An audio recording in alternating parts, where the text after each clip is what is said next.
Hi అండి, అందరికీ నమస్తే. వెల్కమ్ టు పిఎస్ఆర్ వంటిల్లు. ఈరోజు నేను ఎన్నో హెల్త్ బెనిఫిట్స్ ఉన్న ఉసిరికాయలతోటి చాలా సింపుల్ అండ్ టేస్టీగా పులిహోర ఎలా చేసుకోవాలి అనేది ఈ వీడియోతో మీకు షేర్ చేస్తున్నాను.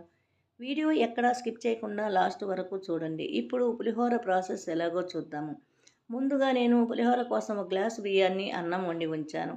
అన్నం వండుకునేటప్పుడు గ్లాసు బియ్యానికి 2 గ్లాసులు ఎసురు పోసుకొని వండుకుంటే కరెక్ట్గా సరిపోతుంది.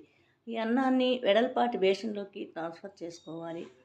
అన్నం అంతా కూడా బాగా పొడి పొడి అయ్యేలాగా చూసుకోవాలి. అన్నం రెడీ అయింది. ఈ అన్నానికి సరిపడినట్లు వీడియోలో చూపిస్తున్న సైజు ఉసిరికాయలతోటి 6 ఉసిరికాయలని చిన్న ముక్కలుగా కట్ చేసి ఉంచాను. నేను మిక్సీలో వేసుకోవటం కోసం ముక్కలుగా కట్ చేశాను.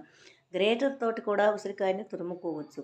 ఒక మిక్సీ జార్ తీసుకొని ఈ ముక్కలన్నీ దానిలోకి ట్రాన్స్ఫర్ చేసుకోవాలి.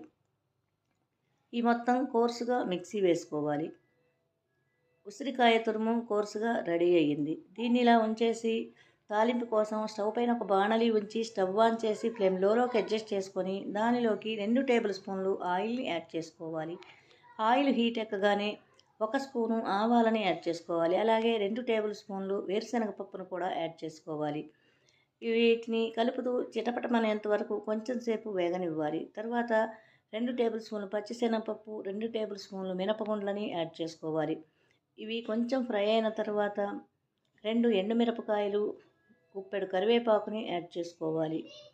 అలాగే 7-8 పచ్చిమిర్చిని సన్నగా పొడవుగా కట్ చేసుకొని యాడ్ చేసుకోవాలి. ఈ పచ్చిమిర్చి అంతా తాలింపులో ఫ్రై అయ్యేంత వరకు చూసుకోవాలి. ఇవి ఫ్రై అయినవి. ఇప్పుడు 1 టీ స్పూన్ పసుపును కూడా యాడ్ చేసుకోవాలి.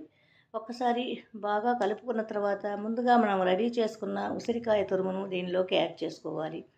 ఇదంతా కూడా బాగా తాలింపులో కలిసేలాగా ఒక 5 మినిట్స్ మగ్గించుకోవాలి. అంతా బాగా మగ్గింది. ఇప్పుడు ఈ స్టేజ్లో ఉన్నప్పుడు స్టవ్ ఆఫ్ చేసి దించేసి ముందుగా మనం రెడీ చేసుకున్న అన్నానికి టేస్ట్కి తగినంత సాల్ట్ని యాడ్ చేసుకొని ఈ తాలింపు వేసిన ఉసిరి తురుమును కూడా దీనిలోకి యాడ్ చేసుకోవాలి. ఇదంతా కూడా అన్నంలో బాగా కలిసేలాగా కలుపుకోవాలి. అంతా బాగా కలిసింది. ఇప్పుడు దీనిలోకి టేస్ట్కి తగినట్లుగా ఒక నిమ్మకాయని 2 ముక్కలుగా కట్ చేసి జ్యూస్ తీసి యాడ్ చేసుకోవాలి. ఉసిరికాయ పులిహోరకి నిమ్మకాయ కంపల్సరిగా యాడ్ చేసుకోవాలి. ఉసిరికాయ ఒగరు వల్ల గొంతు పట్టుకుంటుంది. లెమన్ కానీ వేసుకున్నట్లయితే టేస్ట్ చాలా బాగుంటుంది. ఫైనల్గా కొంచెం కొత్తిమీర తరుగును యాడ్ చేసుకొని మొత్తాన్ని ఒక్కసారి బాగా కలిసేలాగా కలుపుకోవాలి. ఎంతో టేస్టీ అయిన ఉసిరికాయ పులిహోర రెడీ అయింది. కార్తీక మాసంలో అయితే చాలా మంచిది ఉసిరికాయ పులిహోర తింటే.